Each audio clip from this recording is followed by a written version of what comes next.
এই একটা floor plan. তো এই ভিডিওটা টানবেন না, সম্পূর্ণ দেখবেন, না হলে বুঝতেন না। এখানে এই প্ল্যানটা 3টা বেডরুম, একটা ডাইনিং, 2টা টয়লেট, একটা কিচেন আছে। তো এটা এমনি 29 ফিট, এমনি 25 ফিট, 725 ফিট স্কোয়ারে হয়। তো এখানে আমি সিঁড়ি দিই নাই, সিঁড়িটা কীভাবে মিলাবেন আমি সম্পূর্ণ আপনাদেরকে বলবো, এবং এখানে সম্পূর্ণ রুমের সাইজগুলো সব কিছু বলবো। তবে আগে আমরা দেখি আসি, এই প্ল্যানটার কাজ করাইতে হইলে 750 ফিট স্কোয়ারে 3টা বেডরুম করতে হইলে আমাদের কত টাকা খরচ আসতে পারে। আমি ডিজাইনটা করে রেখেছি সানমের সাইডটা যেরকম দেখা যাবো। আমি এখানে সিঁড়ি দিই নাই, দেখাই নাই, এখানে সিঁড়ি দেখাইছি। তো আমি সব কিছু আপনাদেরকে বিস্তারিত বলবো, ঠিক আছে?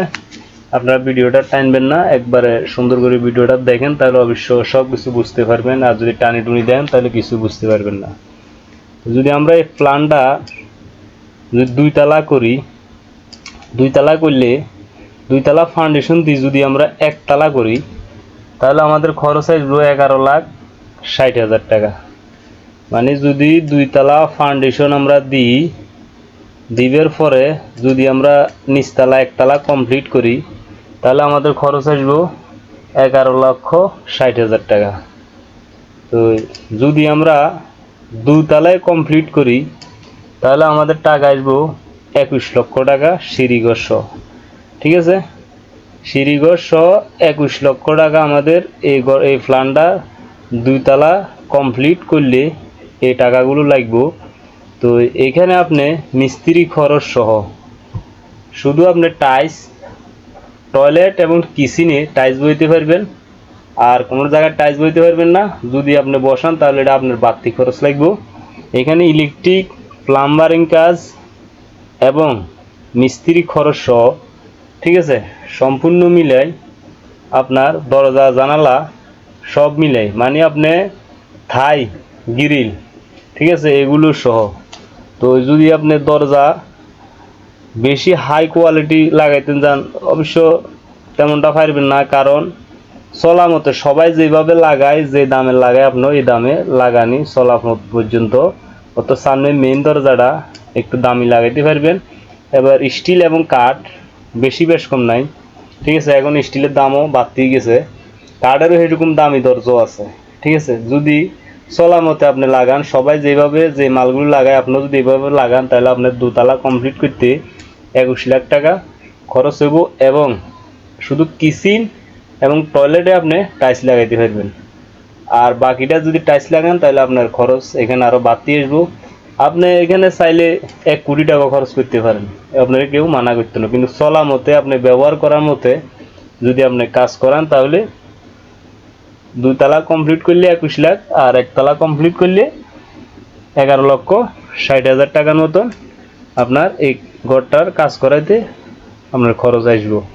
অবশ্য আমি আপনাদেরকে বুঝাতে পারছি। তো এটা হলো, এখন আমরা এই প্ল্যানটার সাথে এটা কিছু মিলে আপনাদের দেখাই। তো এরপরে আমরা প্ল্যানের সব কিছু দেখবো। তো এইখানে যে দেখেন মেইন দরজার সাথে 2টা জানালা আছে, এই জানালাগুলো নিচতলার, ঠিক আছে? আর এটা হলো কিচেনের, এই কিচেনের জানালা, আর এটা হলো এই রুমের জানালা, ঠিক আছে? তো এখন আমি আপনাদেরকে বলি, যখন আপনারা এটা 2 তালা করতেন যাবেন, এই প্ল্যানটা এমনভাবে বানানো হয়েছে, প্রায় অনেক প্ল্যান আছে, অনেকজনে চাই যে একদম নিচের তালার সাথে কোনো সংযোজন না থাকে, একদম সিঁড়িটা ডাইরেক্ট বাইরে দিয়ে ডাইরেক্ট সিঁড়িটা থাকবো, ঠিক দেখেন এখানে বাইরে দিয়ে ডাইরেক্ট, মানে নিচতলার সাথে কোনো তাদের সম্পর্ক নাই বা কোনো সংযোগ নাই, ঠিক আছে? এটা বাইরে দিয়ে সিঁড়িটা থাকবো এই ধরনের। তো এটা সাইডে মনে করেন এমন লম্বাতে ডাইরেক্ট সিঁড়িটা হয়ে যা সেই 3.5 ফিট বা 4 ফিট ফার্স্ট লইলে, হোয়াইট সেলের ফার্স্টটা লইলে সিঁড়িটা মিলে তো আর কোনো সমস্যা নাই, ঠিক আছে?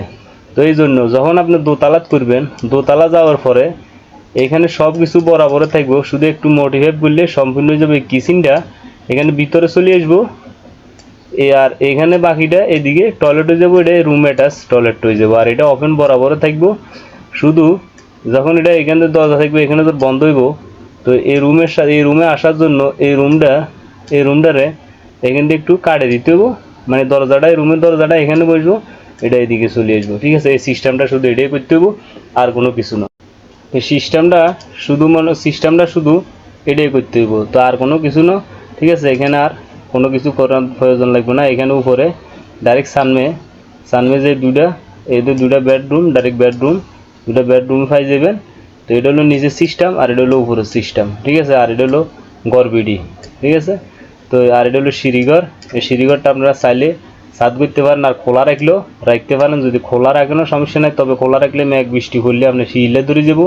উঠানামা করতে হলে অবশ্যই মনে করেন ফিসল হয়ে যাবো, ফিসল খাইবেন। ঠিক আছে, এইভাবে ঘরটা দিয়ে দিলে এটা ফাঁসে শুধুমাত্র 3.5 ফিট 4 ফিট লই একটা সিঁড়িঘর লম্বা করে উপরের দিকে দিয়ে দিলে এনাফ। ঠিক আছে, তো অবশ্যই আমি আপনাদেরকে বুঝাতে পারছি। তো এখন আমরা দেখি, এখানে 29 ফিট, এখানে আছে 25 ফিট, 725 ফিট স্কোয়ারে এই প্ল্যানটা হয়। ঠিক আছে, তো এই বেডরুমটা 11 ফিট 7 ইঞ্চি প্লাস 11 ফিট 10 ইঞ্চি।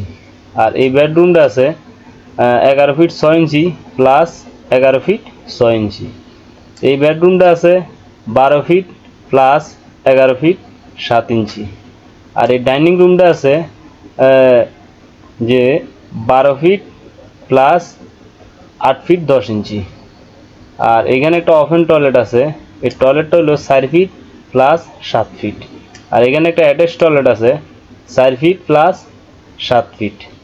আর এটা হলো যে একটা কিচেনটা আছে 7 ফিট প্লাস 7 ফিট 6 ইঞ্চি। তো এগুলো রুমের মাপ। তো এখানে ঘরে ঢোকার মেইন দরজা হলো এই নিচতলার।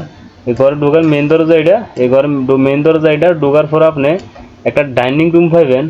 ডাইনিং থেকে এখানে একটা বেডরুম আছে, এখানে একটা বেডরুম আছে, এখানে ওপেন টয়লেট আছে, এখানে একটা বেডরুম আছে, অ্যাটাচ টয়লেট আছে, এখানে কিচেন আছে। তো এটা হলো নিচতলা। আর উপরের তলা কীভাবে করবেন তাও আমি একটু আগে আপনাদেরকে বলছি, আপনারা অবশ্যই বুঝতে পারছেন। তো এইখানে এই প্ল্যানটার কাজ কলম দেওয়া হয়েছে 1 2 3 4 5 6 7 8 9 9টা কলমের উপরে এই প্ল্যানটা আপনি সুন্দর মতো কাজ করে দিয়ে পারবেন। আর সিঁড়িটা যদি আপনি সিঁড়িঘর না করেন এটার সাথে করে নিতে পারবেন, পিলার লাগবে না এখানে। যদি সিঁড়িঘর করেন তাহলে নর্মাল 3টা ফিলার দিয়ে দিবেন নর্মাল, এখানে একটা নর্মালভাবে একটা ফিলার দিয়ে দিবেন। আর না হলে যদি ছাদ না করেন বা কোনো কিছু এটার মতন না করেন তাহলে আপনি খোলা রাখতে পারেন। তো খোলা রাখাটা রিক্স, যদি উপরের তালাত করেন উপরের তালার লোক চলাইরা করতে রিক্স হয়ে যাবো, কারণ মেঘ বাদলে ফিসল হয়ে যাবো। ঠিক আছে, তো এগুলো হলো, আর এগুলো হলো জানালা। এই জানালা ঠিক আছে, এই জানালা কিচেনের জানালা, টয়লেটের এক্সস্ট ফ্যান বা রুমের জানালা। ঠিক আছে, তো এই টয়লেটের এক্সস্ট ফ্যান। তো এখানে আমি একটা খুব সুন্দর করে আপনাদেরকে দরজা জানালাগুলো সুন্দর করে দেখাই দিছি, যাতে আপনারা বুঝতে কোনো অসুবিধা না হয়। এবং মনে করেন একটা প্ল্যান ডিজাইনটা কীরকম হইতে পারে আমি তাও আপনাদেরকে আঁকি দেখাই দিলাম, কিন্তু খুব শর্টকাটে সুন্দর মতো যেন আপনারা বুঝতে অসুবিধা না হয়। ঠিক আছে, তো আমি কোনো আর্কিটেকচার ইঞ্জিনিয়ার না, আমি হলাম সিভিল ইঞ্জিনিয়ার বা সিভিল প্ল্যান বানাই, রড স্ট্রাকচারের প্ল্যান বানাই। ঠিক আছে, তো এটি হলো আর্কিটেকচার ইঞ্জিনিয়ারের কাজ। তবে আমি মোটামুটি যেটুকু জানি মানে এটুকু আপনাদেরকে আঁকি দেখাই। এরকম কোনো ঘর ডিজাইন আর্কিটেকচার আমি আঁকতে পারবো না, কারণ এগুলো আমার কাজ না। ঠিক আছে, তো আমি যেটা পারি এটুকু আপনাদেরকে এটার প্রমাণ সহ বা এই প্ল্যানটা বুঝাইতে যেন আপনাদেরকে বুঝতে যেন সহজ হয়, এই জন্য এটা আমি আঁকি আপনাদেরকে দেখাই। ঠিক আছে, তো এইখানে হলো এই পজিশন। তো অবশ্য এই ধরনের ফ্রি ফ্লোর প্ল্যান সবসময় দেখতেন চাইলে আমার চ্যানেলটা সাবস্ক্রাইব করে রাখবেন, ভিডিওগুলো বেশি বেশি করে শেয়ার করে দিবেন এবং ভিডিও দেখার সময় একটা লাইক দিবেন। তো সবাই ভালো থাকেন, সুস্থ থাকেন, আল্লাহ হাফেজ।